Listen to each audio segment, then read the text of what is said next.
开门，快开门啊！你不是去拿成绩吗？怎么回来了？你自己怎么那么大动静？谁呀？哦，是蓝冰回来了。啊，你怎么突然来我家了？别提了，你家马桶堵了，我就来帮忙了。米歇尔，堵个马桶你自己都搞不定，你可真是……呵呵，我怎么？蓝冰，你就是个技校生，我现在正式告诉你，咱们分手了。为什么要这样对我？技校的怎么了？正想跟女朋友吃顿饭，却被无情抛弃。恭喜宿主蓝冰获得技能可控核聚变 LV1。什么？可控核聚变？不管了，我现在就想要找个人替代米切尔。当然，蓝冰也不是能闲着的。通过相亲网介绍了一个海归女博士后，赴约的话还能获得奖金5000元，正好够最后的研究经费。蓝冰吗？我就是你这次的相亲对象。呵呵，听说你是技校的，就这附近的龙岗技校。知道我是谁吗？原装的核物理海归博士后，你觉得咱们般配吗？你都不试试怎么知道呢？对了，我也对核物理略懂一二，聊聊专业呗。一个技校生跟我这个原装核物理海归聊，呵呵，可控核聚变了解吗？我可感兴趣了。技校生竟然对可控核聚变略懂一二，勇气哪来的？可控核聚变不过就是原子对撞，聚变放热，然后再对撞，再放热。然后呢？这个可控核聚变啊，关键在于如何停止。网页搜索的吧？确实看了看。呵呵，上网看看就说略懂一二，谁给你的自信？外网看过吗？我不懂外语，所以技校生不会外语那不是应该的吗？确实，他偏科厉害，为了避开外语考试，他不得不努力获得免试资格。等我造出托卡马克装置，就可以直接保送了，不用外语考试的。你自己幻想吧，浪费时间，我先走了。他可不能走啊，还差几分钟呢。相亲网的人说了，沟通时间不够就会扣奖金。你要干嘛？这个关于可控核聚变的资料是我写的，听我再分析分析。省省吧，快放手，不然我告你骚扰。就差几分钟，绝不能让他走，不然奖金没了。行，我是真服了你了，先让我回去，我一定认真阅读，成吗？奖金到手，这下设备凑齐了嘿。可是谁又会看一个技校生写的可控核聚变的资料呢？既然你们都不信我，老子就自己造出来。托卡马克装置，我来了。龙国龙科院魔都原子能研究所。玉华，对象看上了吗？哼，一个技校生跟我讨论可控核聚变，这你受得了吗 ？What？ 技校生，他脑子瓦特了吧？他居然还写了资料，你敢信？给你看看吧。我不可能看一个技校生写的可控核聚变资料，浪费时间。下午，一个老先生来到了实验室，他就是龙国战略局的科技负责人彭天放。他这次过来是看看可控核聚变搞得怎么样了。论托克马克装置的设计与可执行操作方案，彭天放的眉头已经紧紧地皱起。这么重要的文件，简直是没有一点保密意识。第一页内容彻底抓住了他的眼球。综上所述，该方法可以彻底试验可控核聚变，随时开启，随时停止，完成小太阳的制作。彭天放彻底愣住了，越看越是心惊，越看越是震撼。天才，简直是天才啊！用中间态的强大跃迁能来试验超高温的点火状态，这是谁想出来的？彭局，这个方案真的能够造出可控核聚变？谁若是能够第一个突破可控核聚变技术，谁必然可以摆脱能源依赖，成为世界强国。彭天放直接打通了龙科院核能组长袁大伟的电话。老袁，你们已经掌握了可控核聚变，还要瞒着我？彭局，你别拿我开心了，怎么可能？装，接着装。我没有，我真不知道啊。彭局，你确认我的专业性，你很怀疑吗？那倒不敢。彭局，我只是觉得至少需要3年才能完成可控核聚变的理论设计搭建。可我在你这看到的方案的确是可操作的了，我查阅了几个数据，准确无误。难道是自己人瞒着自己偷偷搞了个大的？是谁设计出来的？署名蓝冰，魔都龙岗技校啊，技校，我勒个去！老袁啊，记得做好保密工作。随后，彭局直接拨通了桌子上红色电话。老冯，你现在马上派人封锁魔都龙科院，按照最高级别。怎么了？夸父成功了，973工程提前完工。收到，保证谁也进不来，谁也出不去。很快，保密局的人进驻，整个龙科院都被管控了起来。马玉华等人直接惊呆了。我想大家一定很好奇，到底发生了什么事情。在龙科院里，有人或许创造了历史，我不知道他为什么一直沉默，但是我必须要用自己的方式告诉那位天才，这里是龙国，是咱们自己的地盘，撸起袖子加油干就完了。我是科技局的彭天放，想向你了解一点情况。您说，不知道平时你的保密工作做得怎样？领导，我绝对没有违反保密原则，我的资料从来都是收拾得整整齐齐，不该说的不说，不该拿的不拿。这个文件你准备怎么解释？你怎么可以随意丢弃在桌子上？这个。对啊，就是这个。您管这个叫国家核心机密？这东西是我相亲对象给我的，他就是个技校生。你说他是一个技校生，是你的相亲对象？是啊，竟然说他懂可控核聚变，还大言不惭的，还说自己制造出了托克马克装置，还非要把这个塞给我。这个方案你看了吗？一个技校生写的方案，您会看吗？我看了。彭局，您脑子是被驴踢了吗？不是，我是说，听着，这个方案切实可行，我已经召集专家论证了，估计很快就会有结果。您不是在拿我开玩笑吧？你看我像是在开玩笑吗？好，天佑龙国啊！传令下去，龙科院一级戒备状态，同时申请特战队，立刻对龙岗技校进行封锁。啥？和你相亲那个技校生说的话不是吹牛，都是真的啊！现在所有人前往龙岗技校。龙岗技校实验楼，蓝冰正在眼神灼灼地看着自己面前的实验设置。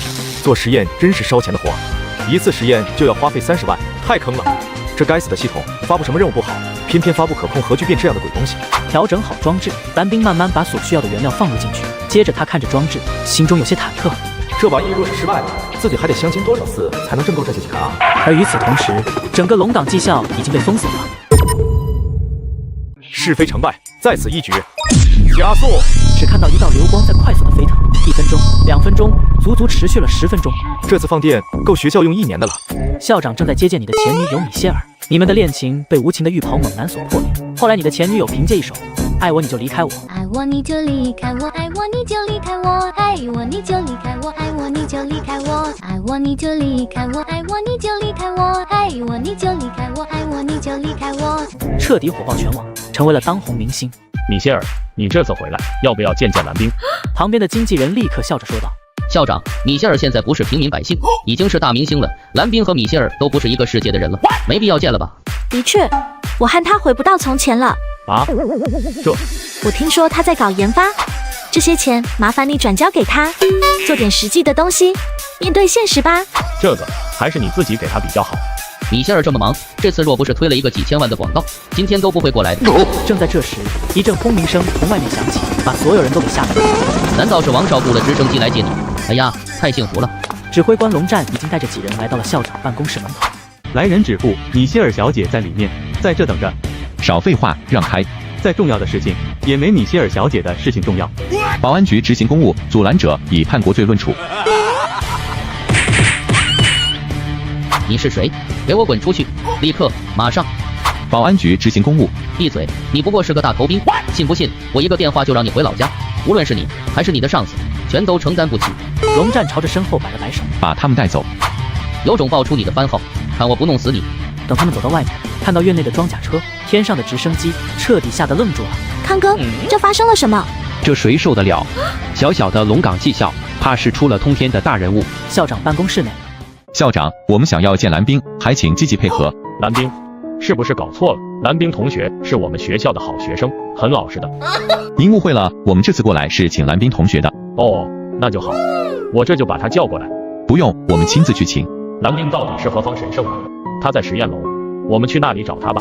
这小子是个天才，只可惜英语差得一塌糊涂，只能跑到这里来上技校了。他平时就在这实验楼里做实验。对，他都把学校的实验经费耗光了。听说现在为了挣钱，还参加线下大型相亲节目直播，也是个人才。到了，就在这里，把这里围起来，任何人不得靠近，硬闯者就地击杀。那个实验楼里面被重兵把守，难道大人物在那个实验楼里面？你说有没有可能是蓝冰？夏伟带着忐忑的心情，带着龙战朝着3楼走去。别去打扰他，在这守着。好。战略委员会请求视频连线。怎么样？那个蓝冰找到了没？报告主委，我现在已经见到了蓝冰，他正在做实验，但是具体做什么我看不懂，不敢贸然打扰。做实验？以龙岗技校的实验水准，除了一些简单的理论验证性的实验，还能做什么？我也说不清楚，您自己看吧。白敬礼，一个技校生竟然有模有样的。等等，这个实验装置，为什么？托克马克，这是托克马克装置，错不了。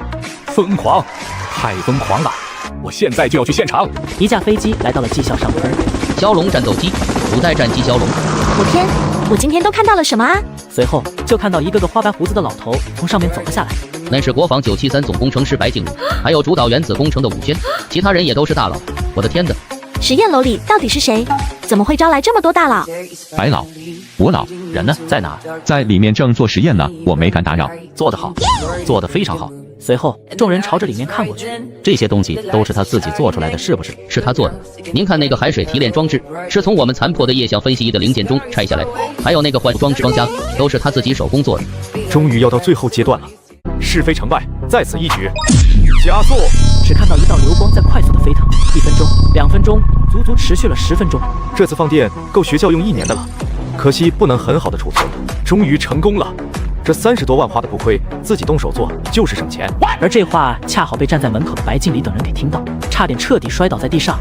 30万，这个可控核聚变的装置竟然只花了30万元，而且居然被一个技校生给弄成功了。英雄出少年，英雄出少年。看到他，可控核聚变居然被我一个技校生给造了出来，也就是钢铁人的那个托克马克装置，不出意外的惊动了业内所有顶级大佬，这让抛弃我的前女友和他的经纪人都追悔莫及。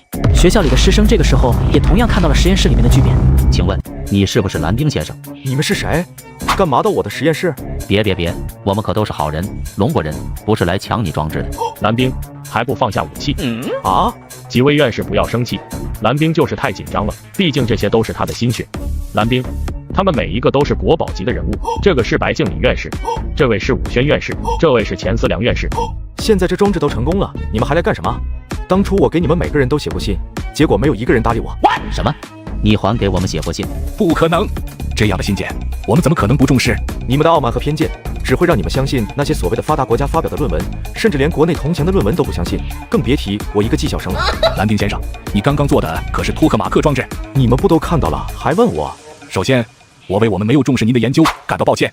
现在，请求您能跟我们一起回到龙科院，继续您的研究，不是主持这项研究。哎，怎么他就成了你们魔都龙科院原子能研究所的人了？你当我们是摆设吗？你们也听到了，之前给你们发了邮件，你们都不重视，但是我们这边发现了，而且最为主要的是，我相信蓝冰先生应该也不想大老远的跑到其他地方去上班，您说是不是？你放屁！蓝冰先生啥都没说，就你一个人在这里乱猜。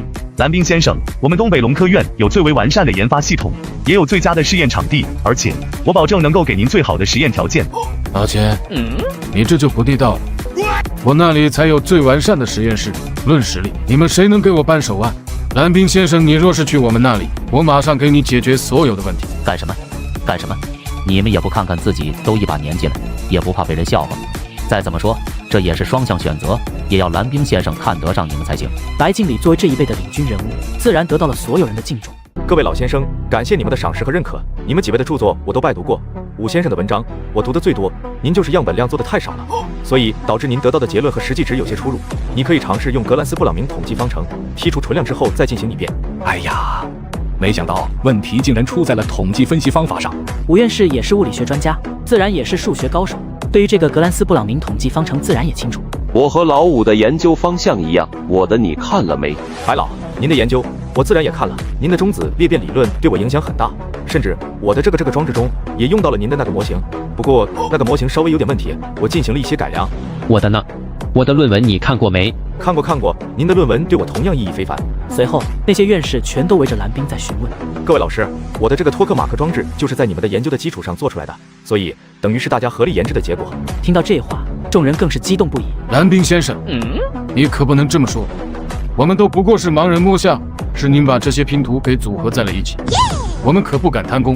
是啊，我们虽然都是研究物理的，但是每个领域细分下来会有很多不同，您能够把我们每个人的都探讨到这么深，实在是难得一遇的天才。我正好有个疑问，你的这个粒子加热到高温的状态的时候，你的材料是如何承受得了的？白老，您这个问题问得非常好。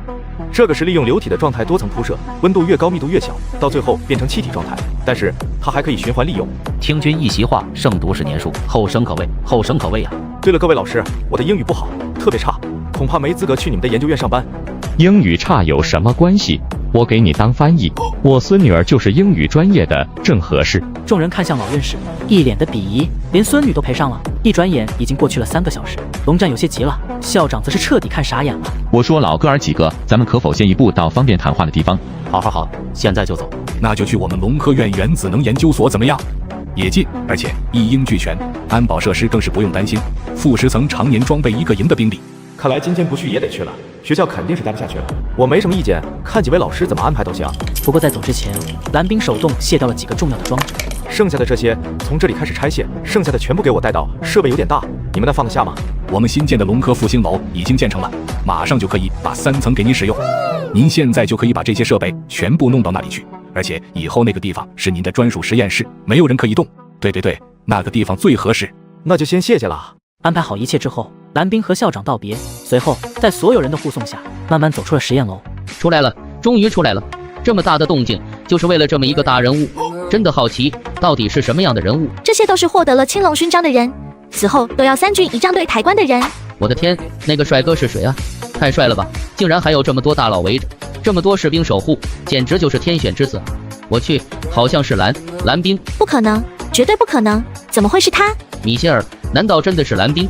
还大言不惭要做出让世界都为之震惊的发明的蓝冰？我的姑奶奶，他有这么大的能耐，你怎么不早说啊？早知我就不。还有机会，或许我还有机会。米歇尔刚刚要走上去，却见到校长把自己之前递过去的那张卡交给了蓝冰，随后蓝冰直接拿着卡再次递给了校长，接着便坐上车转身离开。一切都完了，哎，你给我闭嘴！你冲我撒什么火？是你自己没把持住，怪我吗？米歇尔之所以给自己那张卡，不过是想要给自己一笔封口费，毕竟无论哪个明星都背负不起女版陈世美的骂名和标签，当红滑蛋。呵呵，唯利是图，忘恩负义。蓝冰，我刚刚听到校长的意思，你还没有女朋友，我孙女儿现在正好大4，也是单身，你要是不嫌弃。老吴，你可拉倒吧，你不照照镜子看看自己什么尊容，也敢给蓝冰介绍？我的学生有几个倒还不错，不如去我那里，我给你撮合撮合。我留下龙岗技校一众师生无尽的猜测。听说今天实验楼那里被重兵把守，实验楼只有蓝冰一人用的最多，而且那炫目的光芒是从实验楼里面传出来的，你们看见了吧？我去，不会真的被这小子鼓捣出来了吧？毕竟人家之前可是能够捧红一个当红女明星的人的。哎，听说这个女明星今天专门过来是找他分手的，恐怕那个女明星现在后悔死了。可控核聚变居然被我一个技校生给造了出来，也就是钢铁人的那个托克马克装置，不出意外的惊动了业内所有顶级大佬，这让抛弃我的前女友和他的经纪人都追悔莫及。蓝冰被那些人带着来到了龙科院原子能研究所。难道龙科院的大佬们还真会相信一个技校生？笑话，一个技校生不过是从网上看了一些东西，就敢妄称自己懂核聚变，比院士还懂。两人都觉得十分可笑，而与他们抱有同样想法的人也大有人在。龙科院的安保等级又提高了不少。我的天哪，这到底是要干什么？不过是个技校生啊。喂，妈，我这里回不去了，封锁了，你偏偏让我去相亲。其实妈是花钱给你找的对象去相亲的。什么？那个相亲的是你给我花钱招的？我只是想要告诉你，你若再不相亲，以后就只能找什么都不懂的技校生了，是不是有危机感了？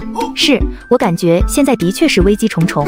这时透过窗户看到院子里面突然开进来一批装甲车。什么年代了都，这安保措施有点多余吧？我的天，怎么原子能的各路神仙全都到了？白敬礼、钱思亮、武轩，怪不得一下子这么高的规格，简直是王炸天团。玉华，你快看，那些老爷子身边竟然还有一个大帅哥！我的天，难道他也是大师吗？你看这些大师竟然对他如此恭敬。旁边的马玉华彻底呆立当场。这不是那个和我相亲的男孩吗？什么？这就是你口中的奇葩？就是那个做出可控核聚变的技校生？没错，就是他呀。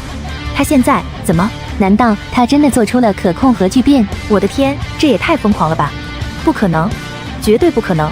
两人极力否认一个技校生攻克了全世界顶尖科学家都无法克服的问题，但是冷静了3分钟之后，两人才算认清现实。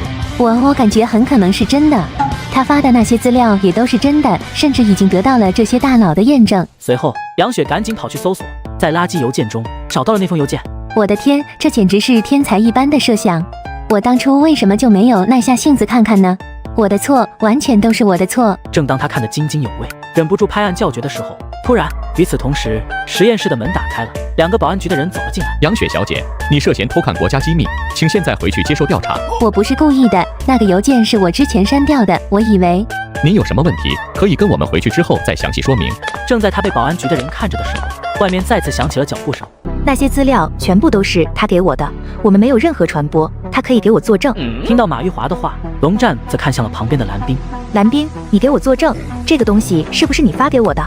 我是不是从来没有动过？确实是这个，我发给他的。你们看，我没有骗你们吧？呵呵，果然是一点都没看啊，到现在还是未读状态。我把账号交给你来管理，是想让你帮我好好筛选邮件，结果你呢？你竟然把这么重要的邮件给我扔到垃圾桶里面去，还让蓝冰这样的人才埋没到现在。哎，算了，这也不能怪他。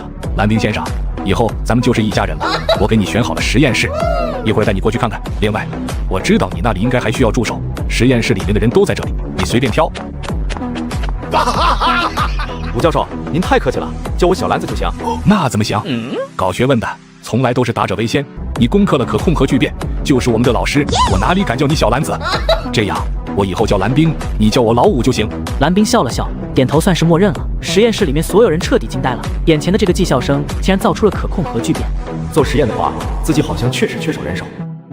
有人愿意跟我一起做研究吗？真是做可控核聚变吗？当然是真的。我来，我想参与这个项目。还有我也想参与，我也想为国家的新能源革命做出贡献。一时间，办公室众人全都沸腾了。这可是能够改变历史的项目，谁不想参与？看来大家的热情很高啊。但是你们都有自己的项目课题，若是都跟了蓝冰，你们专攻的课题恐怕就荒废了。哦，那怎么办？要不我把我的学生分给你吧，等过几个月你再单独招人，怎么样？您自己也有很多课题呢，都来帮我，你的课题不也就废了吗？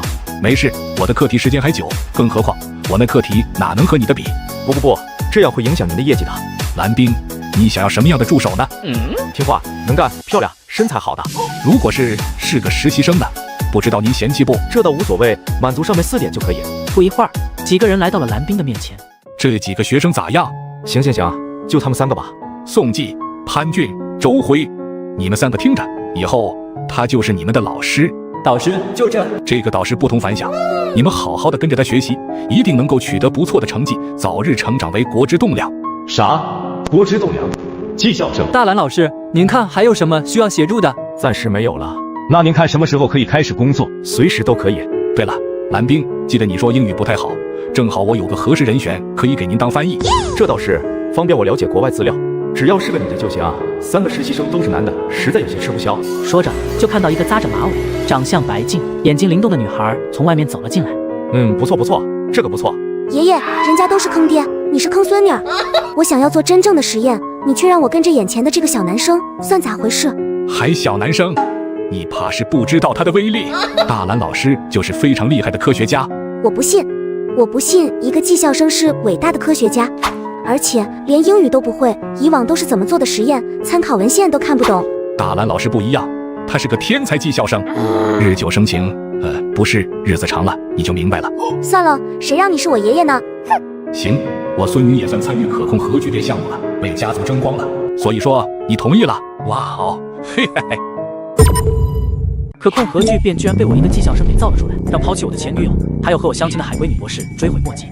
攻克癌症技术3012年，星际飞船2617年，光速曲率飞船4129年，质子对冲电磁炮2633年。随后，蓝冰带武静静他们来到了实验室。老爷子，这也太坑人了吧！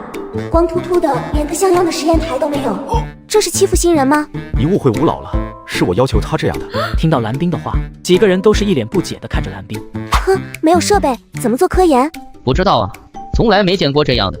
正在几人说话的时候，一箱箱东西从外面搬了进来。大蓝老师，若是没什么问题，请您在这里签字。没问题，谢了呀。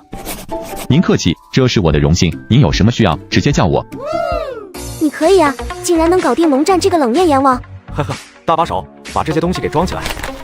这看起来就像是捡回来的东西，然后东拼西凑组装的，但是组合在一起还挺有意思的呢。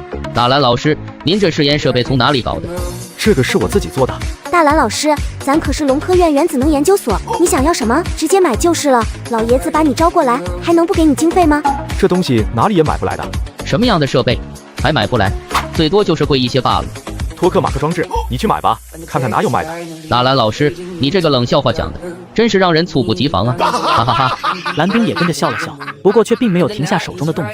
大蓝老师，你别开玩笑了，托克马克装置那都是几百人的大工程，你这个小东西，我觉得你这样一本正经的讲冷笑话特别可爱。蓝老师，你不会玩真的吧？蓝冰笑而不语，继续摆弄着他的那些设备。不可能，绝对不可能。就这些东西，还托克马克装置，可控核聚变，你有没有搞错呀？20分钟后，蓝冰把装置都给调试完成了，旁边是一个巨大的储电炉。实验结束，刚刚1L 海水的原料总共释放1000万千焦的能量，相当于300升的汽油。你刚刚做了什么？托克马克装置，我刚刚不是跟你说过了吗？你真的弄出了这个可控核聚变？这东西很难吗？要不是我没钱，早就搞出来了。你要干什么去？回学校宿舍休息啊，到下班时间了啊。蓝冰现在感觉自己脑海里的系统发生了变化，想要回去好好探查一下。太棒了耶！居然能把可控核聚变的托克马克装置造出来。那么我想问一下，那个……婷婷，有什么问题？咱明天上班我再给你解答。不一会儿，院士武轩、钱思亮，还有原子能研究所所长袁大伟从外面跑了过来。发生了什么事儿？刚刚仪器检测到有瞬时的巨大能量波动。是大蓝老师，他又弄了一次核聚变，所以产生了巨大能量波。这小子到底是怎么做到的？这么复杂的计算，这么多步骤，他怎么就能？或许这就是天才吧。天选之子蓝冰。庆幸的是，这小子是龙国人，老天保佑。对了，蓝冰他人呢？他说要回学校宿舍，应该是累了。啥？还回什么学校宿舍呀？我已经给他安排了家属楼了，就在旁边。你也没有提前告诉我呀，我哪里知道？切！哦，没事，刚刚我碰到他了，已经安排他去家属楼了。听到这个消息，武轩的心才算放下来。好不容易遇到这么一个天才，可不能出现半点闪失啊！那咱们走吧，再讨论一下怎么把这个情况给上面汇报。最近航天所可是没少出风头，不知道这次咱们能不能扳回一局。2个小时后，一个计划书诞生了，那就是关于建造大型可控核聚变的计划书。也不知道这次能不能把这个工程给拿下来。之前都是一直在实验室阶段，这次直接跳过中型实验，会不会有些急了？袁大伟虽然是原子能的所长，但是在眼前这些院士泰斗面前，他就是一个打杂服务的。虽然程序上有些操之过急了，但是情况特殊，而且随着国际形势紧张，虽然100亿的启动资金有些多，但若真的能够把这东西给实现了，到时候会有巨大的收益。好吧，既然大家都决定了，那就往上面报吧。龙战，你记住，一定要保护好蓝冰，就算是自己挨了枪子，也要保证那小子的安全。收到，这是我的荣幸，我定会赴汤蹈火，在所不辞。怎么样，我是不是给你找了个天才？这何止是天才，简直是……这哪是天才啊，分明就是个怪胎。天才总归是有些脾气的，你以后要全力配合他的工作，你要积极表现啊，为家族争光。有你这么坑孙女的吗？还要为家族争光？我的傻孙女儿，我这是在给你机会啊，你可一定要中用啊！对于这一切，已经回到公寓楼里面的蓝冰完全不知情。蓝冰躺在床上，随后缓缓闭上了双眼。恭喜宿主完成可控核聚变制作任务，获得1000科技点，获得星际穿梭机10%的构造，奖励未来图书馆1小时权限。谢了，看样子我的知识储备又要上一层级了。嘿嘿，科技点可与系统兑换技术、理论、材料、成品等。随着这科技点的出现，又出现了一个兑换页面。你逗我呢？最便宜的星际穿梭机也要10亿科技点。算了，这个未来图书馆是个什么东西？未来图书馆通过模拟宇宙文明科技的发展路径，包含一个文明从诞生到灭亡所产生的各种文明成果，以及各个文明成果可能出现的年份。我先去未来图书馆看看吧。未来图书馆里一本书都没有，都是一个个的光团。原来这都是可以直接传输进大脑的知识能量啊！瞬间建立相应的神经元，形成自己的知识储备，神奇，真的太神奇了。随后蓝冰穿梭在一个个光团之间。攻克癌症技术3012年，星际飞船2617年，光速曲率飞船4129年，质子对冲电磁炮2633年。现实中蓝冰已经入了梦乡。我是一个拥有超前科技的技校生，先做个可控核聚变，让你们开开眼吧。蓝冰通过未来图书馆看到了宇宙万界的危险，万千的文明甚至都没有来得及长大，就直接夭折了。蓝星的科技成果从2100至2490年里，科技进步竟然几乎为0，难道这也是在暗示蓝星的命运？算了，现在才21世纪，想这么多干什么？系统任务：制造小型方舟反应堆，时限3个月，材料自己准备。系统支持基于当前技术的可行性方案一套。3个月制造小型方舟反应堆，我可是刚刚完成了可控核聚变啊！这俩东西好像差不多吧？反正闲着也是闲着，干了。任务承接成功。蓝冰收拾一下，疲惫的出了门。你怎么了？我没事啊。蓝冰，你怎么了？来人，快来人啊！2个小时后，研究所的领导们站在病房外，脸上满是焦急。老徐，病人怎么样？他怎么突然晕倒了？醒来没？爱不碍事，是不是之前有什么疾病？呵呵，里面这小家伙是谁啊？让你们这几个老家伙如此的紧张？他是我们几个老家伙的精神支柱，也是咱们龙国未来的支柱。没错，他一定不能出现任何差错。那为什么要等他现在这样才把他送到这里来？这话说的众人面面相觑，不知道该怎么回答。倒也没什么，不过是血糖低引起的晕厥，很明显是2、3天没有吃饭的样子，你们不知道吗？龙战，这个事情你怎么解释？我的责任是我没有保护好他。躺在床上的蓝冰看到一大波人站在那里，脸上忍不住一笑。怎么这么大阵仗？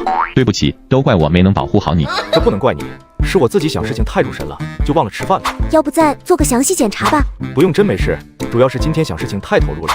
你想事情能把自己想成这样？我想的事情计算量有些大，我又不想中途停下来，所以就身体透支了。真有你的！蓝冰，咱们的可控核聚变工程已经被批复了，代号飞龙。你是这个项目的技术顾问，项目耗时差不多5年，接下来恐怕就要辛苦你了。不行，绝对不行，我不同意。你放心，这个项目虽然你只是顾问，但是完全由你来主导也行。至于这总工程师的名头，时机成熟了，我们会给你的。你还有什么要求，可以现在提出来，我想钱老他们都会尽量满足你的。我晕，我不要什么总工程师的名分，而是我没有这么多时间，我还想要做其他的研究呢。而且我只是一个技校生，没办法服众。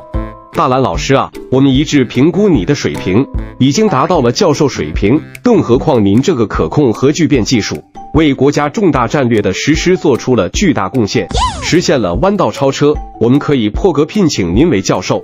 教授还是农科院的？他们疯了吗？我就是一个技校生，你们给我教授的职称，别人会有意见的？肯定不会，谁敢有意见？要是没有您这本事，那就最好闭嘴。不过还是不行。为什么？我想要腾出时间做出其他的研究。您做什么研究能比这可控核聚变对国家更重要？小型方舟核反应堆。你说要做什么？小型方舟核反应堆？你说的是漫威宇宙里的那种方舟反应堆吗？没错，就是那个。什么跟什么啊？我怎么听不懂？钢铁人你们听过吗？就是那个穿着钢铁战甲可以比肩神明的超级英雄。钢铁人，那个史塔克的科学家。对，就是他。看来您几位也不算是太落后哦。都是给我孙子买玩具的时候我才了解的。这就是电影之中的小型方舟核反应堆。这种东西只是科幻，现实中不可能拥有这么小的方舟核反应堆，更不可能把这种反应堆带在身上。我能解决。蓝冰，我知道你对核聚变这方面有很高的天赋和造诣，但是这方舟反应堆已经明显的违反了物理常识，不可能实现的。所谓的科学常识不过是现有的科学框架，但是以现在人类对科学的发展和认知，不过是9牛1毛。那你需要多长时间？半年时间。若是材料足够，我可以把方舟核反应堆给制造出来。什么？半年时间？你可以为国家创造很多奇迹。你说的这个小型方舟反应堆，大家都没搞过，风险还是比较大的。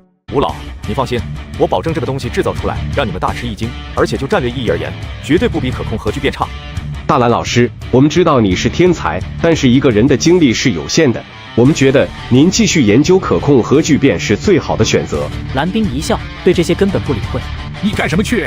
你们若是非要把我绑在这个已经突破的可控核聚变工程上，我还不如回家自己捣鼓着玩呢。你看，要不这样，你担任这个黑龙工程的技术顾问，我们有什么困难的事情，还请你及时出手。好，但是平均每天耽误我的时间不能超过1个小时。这个恐怕有些难度。有难度的话就算了，你们再找别人吧。好，那我们先这样，这个顾问还是由你来当。对了，我要搞的这个方舟反应堆的项目，你们能不能拨点经费，或者是当做投资也行？你需要多少？这次要的有点多，需要200万。当钱思亮听到万的时候，松了一口气。没问题，肯定满足。那就好，你们那个项目上若是有什么事情需要问我不忙的时候，你们可以多问题。好。很快，蓝冰负责可控核聚变工程顾问的事情，在龙科院小圈子里传开了。马玉华听说之后，忍不住长叹一口气。还要造小型方舟核反应堆，是不是有些过于天马行空了？那不过是科幻电影而已。我倒是觉得值得期待。要知道，他可是在技校里就凭一己之力造出了可控核聚变，现在准备做出小型方舟核反应堆，有什么不可能？是啊，天才都是能他人所不能。当年爱因斯坦在1905年发表4篇革命性文章，不也是靠一己之力吗？就是啊，没准他真能把科幻变成现实呢。对一个能够造出可控核聚变的天才，谁敢保证他不会再次创造奇迹？之所以能够利用奥米尔方程制造出初代电磁炮，是因为奥米尔方程式在一定的变量区间内能够无限的接近扎克斯衰变曲线，所以才会出现这个情况。扎克斯衰变曲线，这是个什么东西？为什么我们从来都不知道？蓝冰知道自己说漏嘴了。这查克斯衰变曲线方程式是在50年之后由米国耶鲁大学的扎克斯教授研究出来的。现在的他还是一团细胞没出生呢。实验室中，蓝冰正在准备自己的方舟核反应堆的材料，在他的脑海中已经有了成熟的设计方案，从理论依据到精密计算，所有的都已经完成。还是要给他们分工一下，不然到时候不利于项目进度。第一步是制作小方舟模型，第二步提取方舟反应堆燃料，第三步利用核反应堆装置将核聚变能量导引出来，转化成其他能量。正在忙碌的时候，实验室的门开了。大蓝老师，吆喝，今天太阳打西边出来了，你们3个竟然也知道学习上进了。大蓝老师，这些是我们仨原来的毕业课题，目前都还没什么进展，我们比较着急，所以想要请你帮我们指导一下。是啊，大蓝老师，我们想跟着您研究最新科技，但是我们也要面临毕业的现实问题。你们3个呀，研究领域不同，彼此之间的课题相关性也相差很大，你们这不是强人所难吗？静静，我们也不想啊，但是学校的规定是这样，没有论文，我们没办法毕业。现在让蓝冰去看你们之前的课题，不也是坑他吗？不同领域，他怎么可能看得懂？别说是他，就算是其他的导师也白费。若是毕不了业，回家我爸非打死我不可。哎，3人收起桌子上的资料，准备去做实验。慢着，不就是想要完成毕业论文吗？放心好了，3个月之内，我保证你们顺利达到毕业要求，怎么样？蓝老师，不是我们不信任您，实在是您没有在核心期刊担任主审，又是新加入龙科院，没有任何实验数据，算了吧。没数据可以做，论文没有可以写，你们只要听我的，保证你们毕业。您说的都是真的？当然。好，一言为定。你许诺这么多干什么？跨界写论文，你不是给自己找麻烦吗？这些对我来说都是小儿科，你们把课题资料给我看看。给您。论电磁的罗伦斯通量波衰减与奥米尔函数方程的相关性，你这论文做不成，不太相关，你可以改题目了。大蓝老师，您不是在开玩笑吧？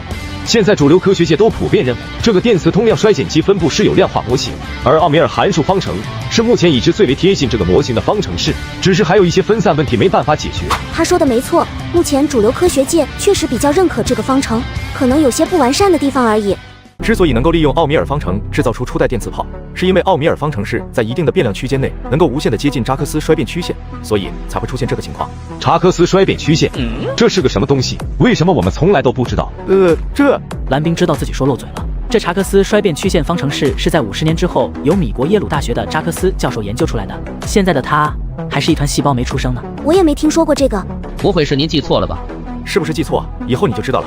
我明确告诉你，你的这个课题肯定是错的，哪怕做出来结果也是生搬硬套，到最后不过是无用功而已，没有意义。大蓝老师，我没办法接受您的这个说法。没事，以后你就接受了。这可若是按照您的方程也做不出来怎么办？做不出来，你听我的就完事了，别婆婆妈妈的。好吧。随后，宋季和周辉也同样把自己的论文给拿了过来，蓝冰逐个看了一遍，彻底改变了他们的立项基础。3人核对完课题，转身离开了。你也太直肠子了吧！科学研究本身就是无数次的试错，在实验结果没有出来之前，谁也无法预知最终的结局。他们不知道，不代表我不知道，错的就是错的，明知道错了，还让他们去做，浪费时间，浪费资源。有那些时间和资源，还不如帮助我好好的做实验呢。你怎么就这么自信？你怎么就知道你的一定对？而且你把他们的课题立项给推翻，得罪的不但是他们3个，你也得罪了他们的导师。这一层面我确实没想到，不过他们若是因为这个而生气，那我也没有办法。这大蓝老师有点过分了吧？我承认他在核物理方面是大师，但是这电磁衰减他真的懂吗？他是梁庆的博士生，兼带潘俊的课题毕业设计，导师梁庆则坐在那里，似乎是在思考蓝冰的话。有没有可能，他说的是对的？这奥米尔方程式在一定的变量区间内，能够无限的接近衰变曲线。老梁，您不会也认为他说的是对的吧？这也不是没有可能。而同样的一幕也发生在原来的宋季和潘俊的原导师长春康那里。我现在倒是有些期待，他能够设计出什么样的课题了。整个龙科院的人全都惊住了。蓝冰把梁教授和常教授指定的课题给否定了，而袁大伟也看着手里的聘书在发愁。那是蓝冰的教授职称证书。听说蓝冰在院内的争议之后，他有些犹豫了。现在已经有人不服气了，这要是现在把这个给他，会不会？国家给你这个龙科院的院长职位，是让你带领龙科院攻坚克难，产生更多高精尖技术，不是让你在这里当老好人的。你尽管去颁发，若是有谁不服气，让他来找我和老钱。有您2位撑腰，我就放心多了。2天后，技校生出身的蓝冰直接获聘龙科院教授职务。你这次评定教授可真是有排面啊！把龙科院和科技局都给搅和热闹了，这么多大佬做保，比院士都有面。我也没想到啊，也只有你这么心大了。不过傻人有傻福，你以后可以横着走了。怎么走舒服啊？就怎么走呗。你真的要重新设计他们的课题吗？他们不是说不能改主题和名字吗？那就只能改里面的设计。可是你懂这些吗？要不要我帮你查查文献？我的研究不太需要文献。这么多人质疑你、举报你是有原因的。做完了，有了固定课题的实验，真是费劲。明明知道它是对的，还得去费尽心思的证明它。你现在在做的是他们3个的毕业设计？对啊，我给他们重新设计规划了一下。半个小时后，3人再次走了进来。这些是蓝老师给你们做的毕业设计，就按照这些来做吧。他真的懂那些？这么短的时间把设计全改了，不可能吧？底下的这几页的数学公式是什么鬼？怎么样，看懂没？这个计算量有点大，我得回去再论证一下。不用论证了，你看不懂。可控核聚变居然被我一个技校生给造了出来，也就是钢铁侠的那个托克马克装置，不出意外的惊动了业内所有顶级大佬，这让抛弃我的前女友和他的经纪人都追悔莫及。这些数学公式你看不懂，你只需要记住结论就好，按照这些实验步骤做就完了，然后把实验数据收集完成，最后再利用这个公式进行相互验证。听到蓝冰的话，潘俊感觉自己受到了1万点暴击。宋季和周辉也同样好不到哪里去。你们也一样，不用试图去看这些数学推导，你们看也看不懂，纯粹的浪费时间。我让你怎么做你就怎么做。3人便以要回去熟悉方案为由离开了。咱们太丢人了！大蓝老师从哪里弄来这么复杂的数学公式？咱们竟然看都看不懂，咱们得在大蓝老师面前争口气啊！没错，咱们这就去找几个数学系的哥们帮忙解答一下。没准这数学公式大蓝老师也看不懂呢。等咱们搞明白了，再回来好好的考考他。晚上7点半，你们数学系到底行不行啊？这都忙活1天了，到现在都还没把一个公式给算清楚。你们不是号称数学无敌吗？这个数学公式太复杂了，就这复杂？你们看着只有短短的几个数学式，但是这些都是简化出来的，中间省略了很多步骤。少废话，你就说行不行吧？不好说，我只能说尽力。潘俊，这东西哪来的？数学库里面压根就没有这东西，这玩意是不是某位数学大师的论证手稿啊？自己水平不行，咱就明明白白的承认，别赖皮男。正好我有个同学在华清大学数学系，我现在给他联系，让他帮忙破解。把东西留下。你们先去吃饭，我给你们复印几份出来。1星期后，华清大学的同学直接打来了电话。潘俊，你实话告诉我，这东西到底出自哪位大师之手？我要去请教。你不至于吧？不怕你们华清大学骂你欺师灭祖、叛逃师门吗？我们这几天已经把能问的全部问过一遍了，甚至专门成立了一个小组，但是很遗憾，到现在才刚刚论证到第3步。在第4步已经停了2天了，所以我们想去请教一下这位大师，会不会题目本身就是错的，所以你们没办法证明？题目没有任何问题，十分绝妙。我看看我们的大师什么时候有时间再说吧。我去，你们这是咋了？被生化病毒入侵了吗？潘俊，带我们去见大蓝老师。我们想要请教一下那个数学式的推导。那走吧，正好今天他说要给我讲方案，你们正好也趁机听一下。好，一会儿你们跟大蓝老师说话的时候，一定要注意语气，放尊重点。一定。大蓝老师好。我听潘俊说了，你们想要我的解答，这些理论推导可能有些复杂，我只讲一遍，你们能够听懂多少，全看你们自己了。谢谢大蓝老师，我们一定洗耳恭听。不必客气。接着，蓝冰开始了讲解。好了，上面的这些就是对这个数学式的理论推导，你们若是感兴趣，可以回去自己看下，若是有不懂的，自己再好好想想吧。谢谢大蓝老师了。潘俊，你还有什么问题？我没问题。没什么问题，就好好做实验。另外，给你申请了一个实验台，你做毕业设计课题的时间每天只有2个小时，其他的时间全部听我安排。好，一定听从大蓝老师安排。接下来，潘俊便开始老老实实的做实验。宋季和周辉2人也走进了实验室。我们要等把潘俊的那一套给研究明白之后，再研究你这个。下午1点半，蓝冰看着从外面走进来的潘俊问道：“怎么样？今天的实验做完了吗？”做完了，但结果不太理想。实验室得到的数据和你的数学模拟曲线相差了10万8千里。把你的实验记录拿给我看下，你自己看看错在了哪里。这没错，都是按照实验设计来的。你若是找不出错误，今天过后就不用来了。大蓝老师，对不起，这个地方我没有看清，之前的设计都是电磁极左旋60度，我没想到你的这个是右旋。下次再出现这种想当然的情况，给我立马滚蛋。又是2个小时过去，这次怎么样？这次实际值与理论值高度契合，相差仅2%。好，明天接着做。另外，你回去想想，为什么会有这2%的误差？好。今天因为你自己实验失误，晚上加班4小时把时间补回来。行吧。与此同时，可控核聚变的黑龙工程已经按部就班的开始了。武轩和钱思亮却在拿着项目方案发愁。按照之前的计划书，现在应该安装耐高温材料和等离子降温设备，可是按照蓝冰提供的这个方案设计，始终无法达到预想的设计效果，甚至都无法完成初级测试。这耐高温材料是第1步，上亿度的高温根本不是普通的材料可以承受得了的。现存的耐高温材料也不过是能够耐受2万度的高温，它是怎么做到的？你们都是按照实验的设计来进行的。保证一点都没有错。您看，这个是我们的项目进度表。这个问题恐怕还是得去找蓝冰过来解决。解铃还须系铃人，让龙战派直升机接蓝冰过来。蓝冰，赶快跟我走，黑龙工程现在遇到了问题。我这正在检查他们的实验操作呢，先等一会儿。等回来再检查吧，那边等急了。蓝冰盯着他看了一眼。那好吧，你尽量快点。大蓝老师，黑龙工程要紧，要不您先……他的话没有说完，看到蓝冰的表情，也老老实实的闭上嘴巴。天不早了，你要不要吃了饭再过去？让吴老、钱老还有一帮科学家、工程师在那里等着，我却在这里吃饭，你觉得我吃得下吗？走吧，吴老和钱老这下估计是要急了。切，不好意思，让你们久等了。您客气。你不去？我没有权限。你是我的秘书，怎么没有权限？麻烦您给查看一下他的权限。上面审批通过了，可以一同前往。需要我做些什么？暂时不需要，需要的时候会叫你。解决了，这么快？这没难度啊。你厉害。在龙战的带领下，蓝冰和武静静乘坐直升机来到了秘密基地中。这是2位的密保卡，蓝先生是顾问，权限很高，但是静静小姐你的权限有限，还请您不要随意走动。放心，我懂。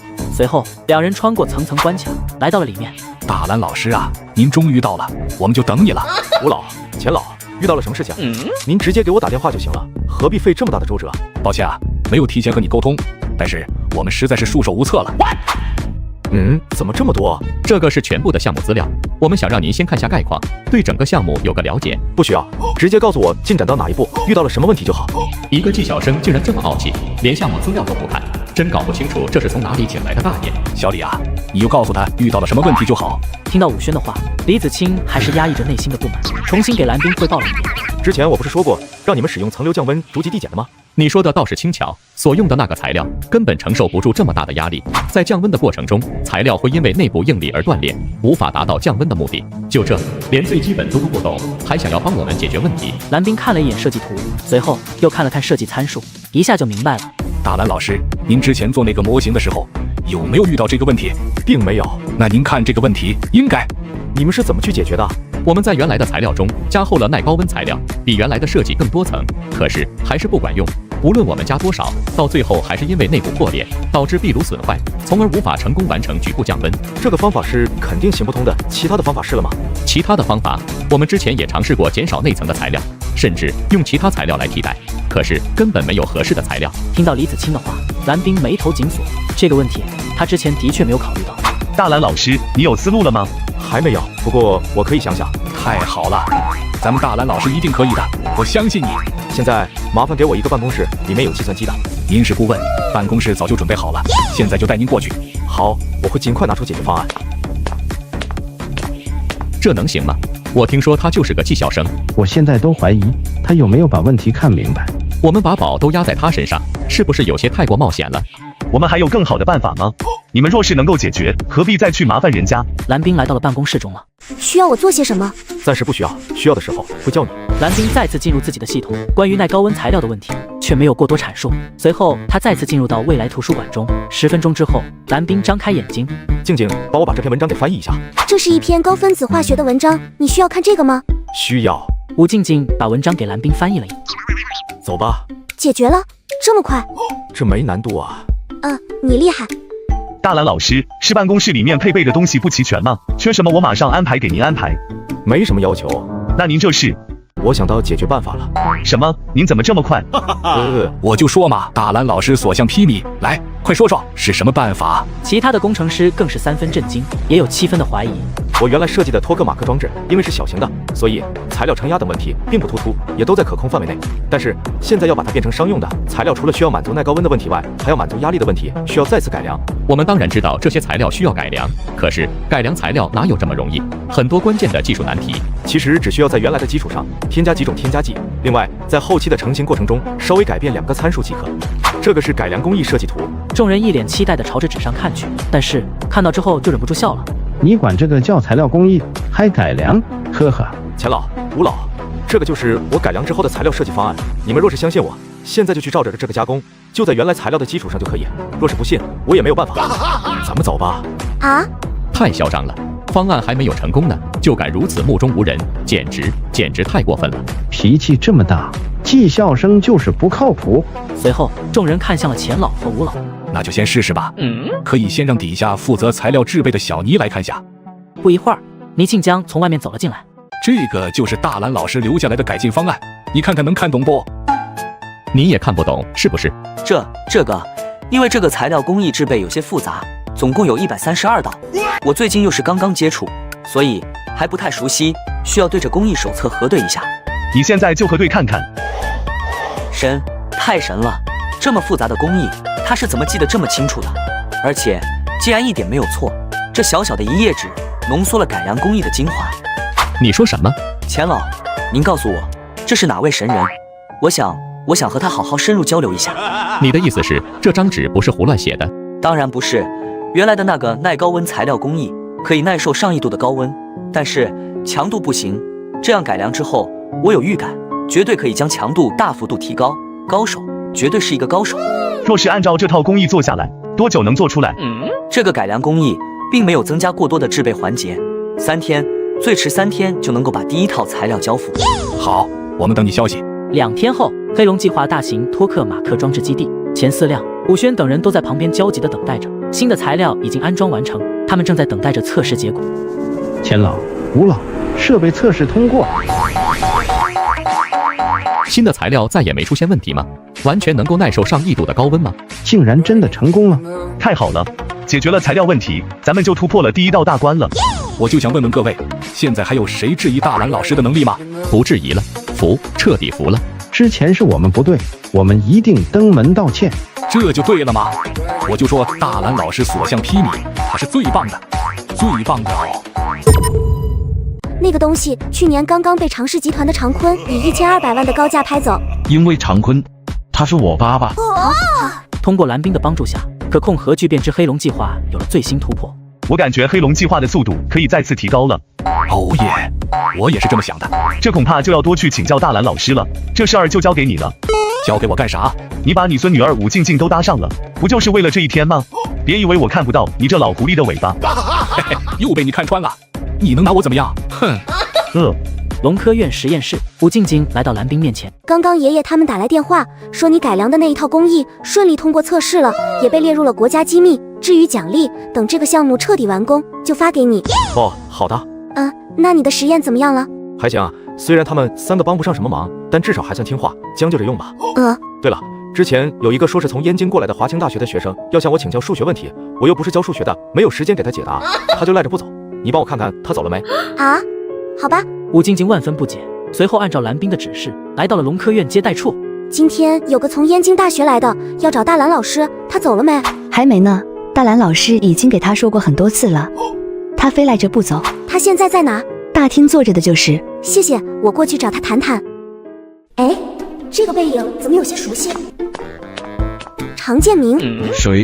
谁教我？哈，真是你啊！武静静，怎么是你？你不是外语系的吗？怎么跑到这里来了？专业也不对口啊！我乐意，你管得着吗？说说你怎么回事？大老远跑到这里当老赖来了？我是专门过来向大师请教的。请教什么？你好歹也是华清大学数学系的天才，我爷爷都说以后龙国数学之星必然有你。是这样，我问过所有导师们，都没有办法给我一个很好的解答，甚至连一个解题思路都没有办法提供，我就只能自己前来求助了。什么？整个华清数学系都没有人能够解答？你确定没有开玩笑？我怎么敢拿这种事情开玩笑？你把你的问题给我看看，这个不是蓝冰的学生毕业论文中的数学推导公式吗？你怎么会有？是我学弟请教我从他那里得到的。刚刚大蓝老师已经说过了，让你从哪里来回哪里去，他没有义务教你。我这次来就是为了这个数学问题来的，若是得不到解答，我绝不回去了。你不回去也没用，你脾气倔，他比你还倔呢。你怎么知道的？我是他的秘书，怎么可能不知道？什么？你是他秘书？那太好了，你去帮我求求他，我一定重谢。切，我不稀罕你的重谢，而且我劝你。我记得初中的时候，你的梦想是长大了当一个伟大的科学翻译家，帮助把外国的科学著作翻译成中文，而且你的偶像是傅雷，正好我有傅雷先生的一作手稿，不知道你是不是喜欢？你怎么可能会有那个东西？去年刚刚被常氏集团的长坤以1200万的高价拍走。因为长坤，他是我爸爸。你等着。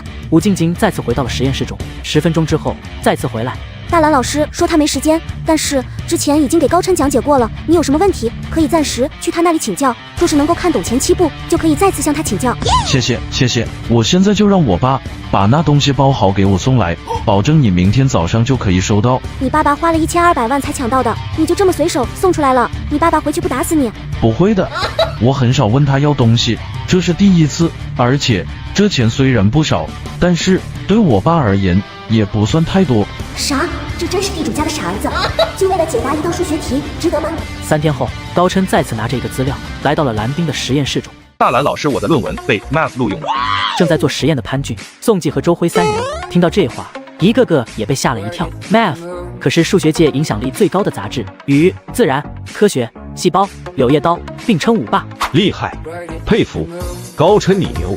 不说其他，你就凭这篇论文留在龙科院，破格晋升为教授，一点都不成问题。大蓝老师，对不起，我没有经过你的允许，直接发表了你的成果，还请您不要介意。但是请您放心，文章的通讯作者是您，我只是要了个第一作者的署名。什么？你把通讯作者的署名给了他，还请他不要介意？你脑子没问题吧？按照国际惯例，通讯作者才是论文的知识产权所有人，而第一作者只是论文的操作人。你闭嘴！若不是大蓝老师给我讲解，我怎么可能会理解这个之前从来没有出现过的数学理论？这一切都是大蓝老师的，我不过是做了一个抄录而已。发现了新的数学理论？开什么玩笑！高琛根本不理会众人的神色，而是再次看向了蓝冰。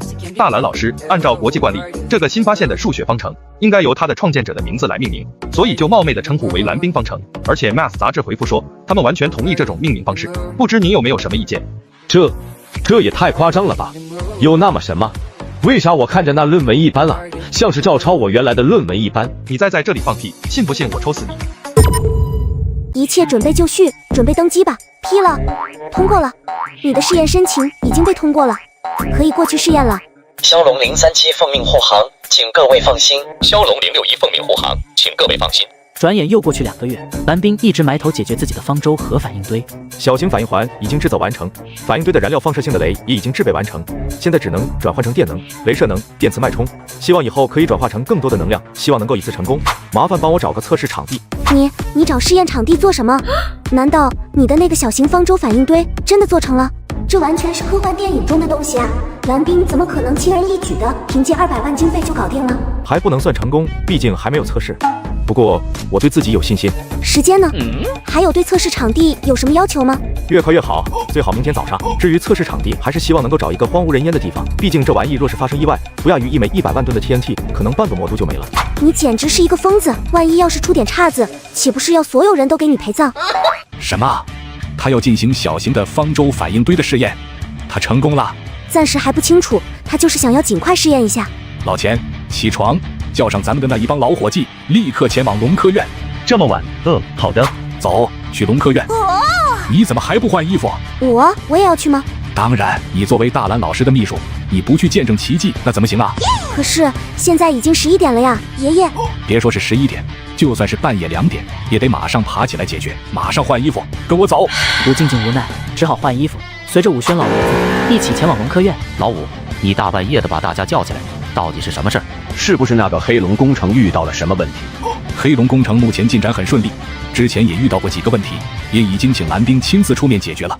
行了，你别嘚瑟了，我可是听说了，你们那里竟然没有人愿意给大蓝老师做助手，简直是有眼无珠，蠢！我告诉你们，大蓝老师在我们这里待得很舒服，他也很满意，在小型可携带方舟反应堆上也有很大的突破。小型还可携带方舟反应堆，这是个什么东西？静静，给这些老头科普一下，就是这个小型方舟反应堆。若是真的把这个东西造了出来，龙国的动力装置将会彻底改变，对龙国的军工绝对可以直接和米国扳手腕。这东西不过是科幻电影里面的概念而已。我也觉得这个很困难，虽然大蓝老师已经解决了可控核聚变问题，但是并不意味着能够在核能研究方面可以一往无前。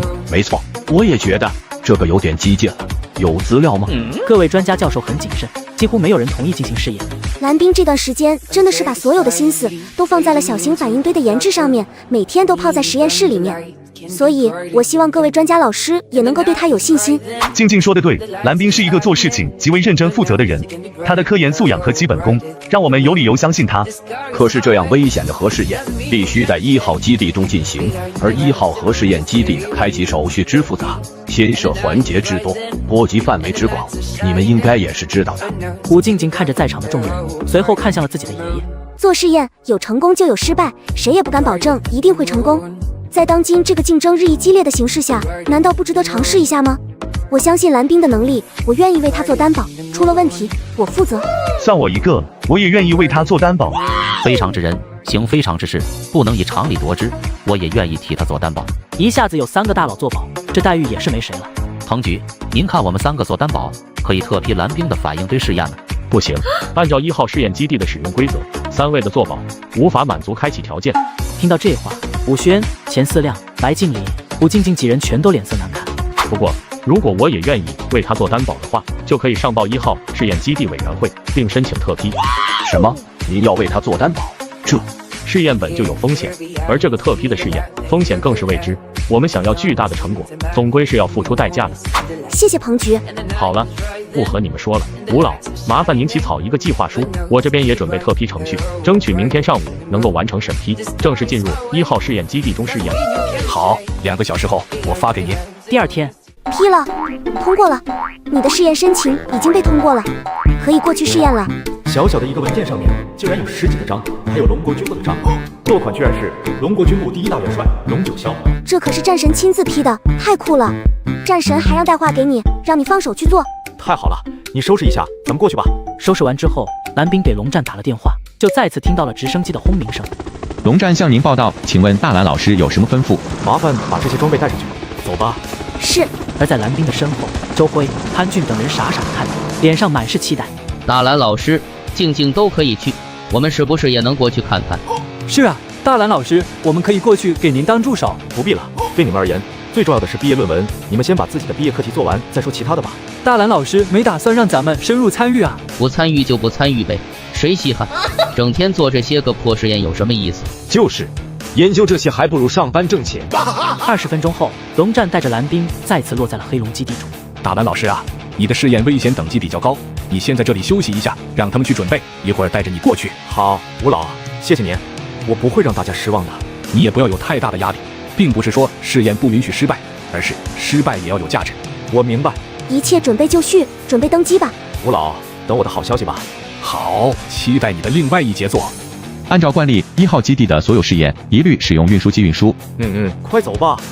骁龙037奉命护航，请各位放心。骁龙061奉命护航，请各位放心。谢谢，这是刚刚服役的最新第6代骁龙战机啊，这阵势有点大了吧？凡是能够在1号试验基地进行的试验，都是国之重器，所以全部都是最高级别。这回压力大了，哎。开弓没有回头箭，一定能成功的。一会儿听我指挥，你来开启反应器开关。好。反应器已准备就绪，辅助部门是否准备完毕？均已准备完毕。各部门听我指挥，预备，3、2、1，启动。蓝冰乘坐龙国1号抵达试验基地。蓝教授，我是负责对您提供协助的研究员梁生，有什么需要都可以随时联系我。这几天要麻烦您了。都是我应该做的，真是英雄出少年啊！想不到您竟然这么年轻。您过奖了。蓝教授您好，我叫方梅。蓝教授好，我叫李伟民。你们好。听说蓝教授是要做小型方舟反应堆的。看到电影里面的挺好玩，所以就想要造一个玩玩。这还能造着玩玩？蓝教授，那些装备已经全都放到46号实验室了，有些正在申请流程中，应该很快批下来使用。谢谢。随后，蓝冰慢慢地走进46号实验室。1号试验基地的配置还真是高，比龙科院的配置还要强。蓝教授，您的这个试验设备看起来挺复杂的，我之前没有见过，而且又是如此的贵重，恐怕没办法协助您组装了，我怕万一不小心弄坏了。我一个人弄就好，估计需要花费2、3个小时的时间调试，麻烦你去帮忙申请一下，今天晚上10点钟开始测试。晚上10点测试，是不是有些太急了些？没事，我这可能安排的项目比较多，今天晚上先进行一下。好，我们这就去安排。晚上10点钟，报告总指挥，一切准备就绪，请指示。请保持持续警戒。是。一切就绪，可以开始试验。总指挥，这次的试验是关于方舟反应堆的。而且设计者竟然还不到20岁，听说前段时间刚刚搞出了可控核聚变，这极为罕见，核能委员会都没有通过他的申请，是几位院士外加科技局彭局做保才获批的。希望这次的失败能给他启发，也让他成长。你好像不看好他。老薛，你不会认为他能成功吧？这可不好说，听说上次他可是在一所技校里面搞出来的可控核聚变哦。若是真能搞成功，下次他来，我亲自去接机。蓝老师，一切准备就绪，可以开始了。好的，谢谢。大蓝老师，咱们今天先做什么试验？今晚先看看这反应堆释放的实际能量与理论相差多少。静静，你过来帮忙啊！我？你是我的秘书，非你莫属。可是……别可是了，我说你行，你就行。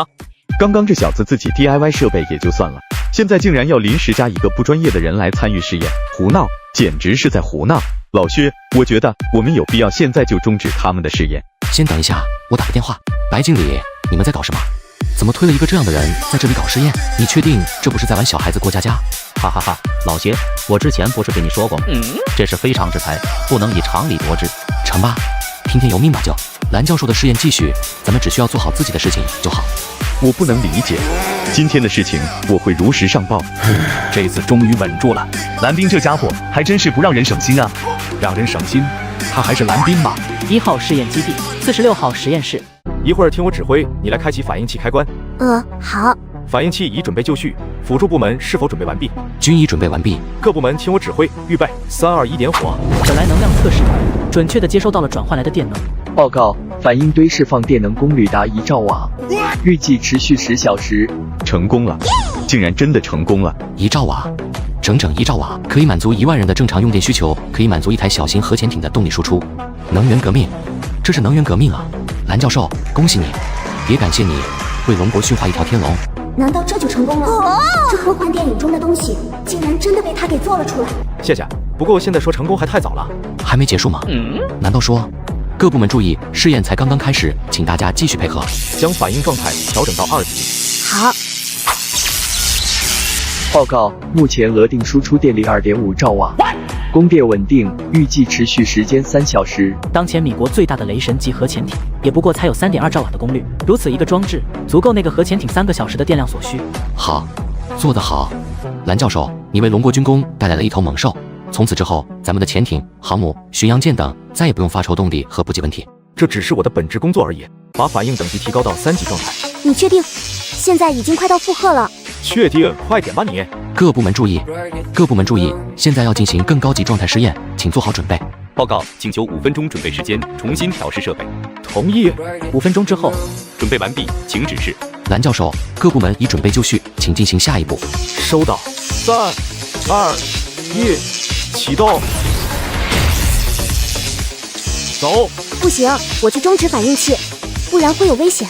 不用，3级状态下只能持续2分钟，设备都完好无损，让它自然停止就好。医护，快，赶快！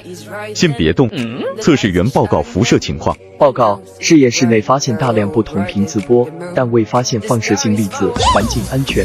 开门，救人。46号实验室的门被打开，吴静静被抬了出来。先闭上眼睛，休息10分钟。我没事，你赶快去中控室，那里离不开你。好，我一会儿去找你。必须马上终止反应器，否则反应器超过承载负荷，产生不受控的剧烈反应，不至于往基地扔下1枚原子弹。不能停止，现在已经到了反应的末尾阶段，反应器中的燃料也即将耗尽。可是反应堆哪怕失控1秒，我们整个基地就都完蛋了。蓝冰沉默了。他说的倒是没错，但是根据我的测算，完全没有问题，能撑住。